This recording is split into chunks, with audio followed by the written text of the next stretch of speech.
लाडकी बहीण योजना रक्षाबंधन पूर्व हप्ता येणार काही मोठे अपडेट या ठिकाणी आपण या व्हिडिओमध्ये कव्हर करणार आहोत। नमस्कार मित्रांनो, लाडक्या बहिणीसाठी आज एक महत्त्वाचे अपडेट घेऊन आलोय। रक्षाबंधन जवळ आल्यामुळे अनेक महिलांना मनात प्रश्न पडला आहे की रक्षाबंधन पूर्वी लाडकी बहीण योजनेचा हप्ता जमा होणार का। तर मध्ये सोशल मीडियाच्या माध्यमातून याबाबत अनेक पोस्ट व्हिडिओ व्हायरल केले जात आहेत। काही ठिकाणी 2 हप्ते मिळतील, काही ठिकाणी 4 हप्ते मिळतील, त्यामुळे अनेक लाभार्थी संभ्रमात आहेत। मात्र सध्या उपलब्ध अधिकृत माहितीनुसार रक्षाबंधनासाठी विशेष हप्ता किंवा 2 हप्ते एकत्रित देण्याची शासनाने अद्याप अधिकृत घोषणा केलेली नाही। तरी सुद्धा अनेक लाभार्थी महिलांना अपेक्षा आहे की रक्षाबंधनाच्या पार्श्वभूमीवर सरकार हप्ता लवकर जमा करू शकते का, याबाबत अंतिम निर्णय सरकारच्या अधिकृत घोषणेनुसार स्पष्ट केला जाईल। मात्र जर तुम्ही अर्ज मंजूर केलेला असेल, आधार कार्ड खात्याशी लिंक केले असेल, डीबीटी सुरू असेल, तर ई-केवायसी असेल, तर पुढील हप्ता मिळण्याची अडचण येण्याची शक्यता कमी असते।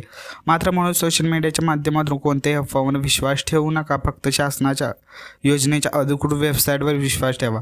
सरकारकडून रक्षाबंधनापूर्वी त्याबाबत हप्त्याबाबत अधिकृत माहिती या ठिकाणी तुम्हाला घोषणा दिली जाईल। यामुळे सर्वप्रथम या चॅनलवर तुम्ही नवीन असाल तर आपल्या चॅनलला सबस्क्राईब करा। तर रक्षाबंधनाच्या पार्श्वभूमीवर लाडक्या बहिणींना 2 हप्ते विशेष गिफ्ट मिळण्याची चर्चा सुरू असली तरी सध्या अधिकृत घोषणा झालेली नाही। म्हणून या व्हिडिओमध्ये तुम्हाला मी सगळी माहिती डिटेल्समध्ये देणार आहे।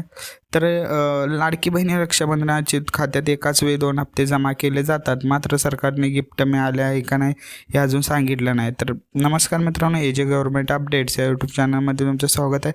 आज आपण मुख्यमंत्री लाडकी बहीण योजना या योजनेअंतर्गत एक महत्त्वाचे अपडेट घेणार आहोत।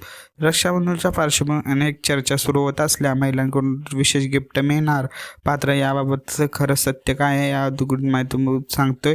तर मुख्य माहिती सोशल मीडियाच्या माध्यमातून तुम्हाला सांगतोय की काही ठिकाणी 2 हप्ते मिळणार आहेत असं सांगण्यात येते, पण सरकारकडून अधिकृत माहिती या आलेली नाही। तर ह्या व्हिडिओमध्ये हेच सांगायचं होतं।